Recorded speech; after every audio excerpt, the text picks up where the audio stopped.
চাওক এইটো হৈ গ'ল ভলিউম ফাট্টা হয় নহয় ভলিউম আৰু পাৱাৰ কি ইয়াতে আছে তো গতিকে কেতিয়াবা কি হয় এই পাৱাৰ কিবিলাকৰ মাজত ইয়াত এটা ওপৰত দাম আছে আৰু তলত কেইটামান ট্ৰেক আছে তো মই এতিয়া দেখাম কেনেকৈ এইটো হেৰি কৰিব লাগে ইয়াৰ ছাইডেদি অকণমান কাটি দিব এনেকৈ কাটি মানে এনেকৈ এক চাইড কৰি ভৰাই দিলে হ'ল দেখা পাইছেনে এই দেখিছেনে সোমাই গৈছে যে ব্লেডখন এনেকৈ অকণমান কাটি দিবা এনেকৈ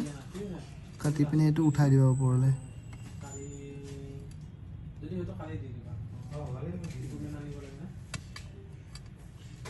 এইটো উঠি গ'লনে এতিয়া ওপৰৰ যে এই যে টিংখন আছে দেখিছেনে এই টিংখনে আচলতে কিটিক কিটিক চাউণ্ড দিয়ে হা আৰু ইয়াত দুটা ট্ৰেক আছে ইয়াৰ এই বাহিৰৰ ট্ৰেকটো হৈ গ'ল গ্ৰাউণ্ড আৰু মাজৰটো হৈ গ'ল পাৱাৰ অন অফৰ মানে কানেকশ্যনটো তো এই দুটা বস্তু যেতিয়া জইন হয় তেতিয়া ফোনটো অন হয় হা আৰু এই দুটা যেতিয়া আকৌ এগেইন জইন হ'ব তেতিয়া ফোনটো লক বা স্ক্ৰীন অফ বা অন হয় তো গতিকে আমাৰ ইয়াত কিয় ইয়াত যেতিয়া পানী যদি সোমাই যায় বা কিবা বেয়া বস্তু সোমাই যায় লেতেৰা চেতেৰা তেতিয়া আমাৰ ফোনটো ছুইচটো কাম নকৰা হয় তো আমি কি কৰিব লাগে এইটো উঠাই পিনে এনেকৈ এইখিনি ব্লেড দি এনেকৈ চাফ কৰি দিলে আৰু এইটো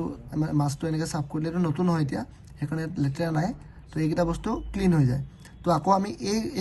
এই যে ওপৰ যে কাঁহীখন আছে ন মই দেখাই দি আছোঁ এক মিনিট কাঁহীখন উঠাই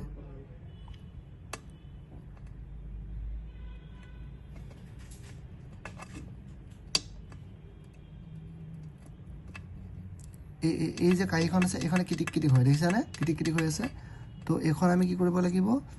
বেলেগ এনেকুৱা যদি বেয়া হেৰি আছে যদি এইখন একেবাৰে হেৰাই যায় বা বেয়া হৈ যায় তেতিয়া আমি বেলেগৰ পৰা ওপৰত এনেকৈ বহাই দিব লাগিব হা বা নৰ্মেলি পুৰণাখন চাফ কৰি দিলে হৈ যায় বহাই পিনে এনেকৈ যদি আমি আকৌ লগাই দিওঁ তেতিয়া again আমাৰ কিটিক কিটিক চাউণ্ড দিব ঠিক আছে তো এতিয়া আমাৰ ছুইচটো বনি গ'ল তো এনেকৈ বনোৱা যায়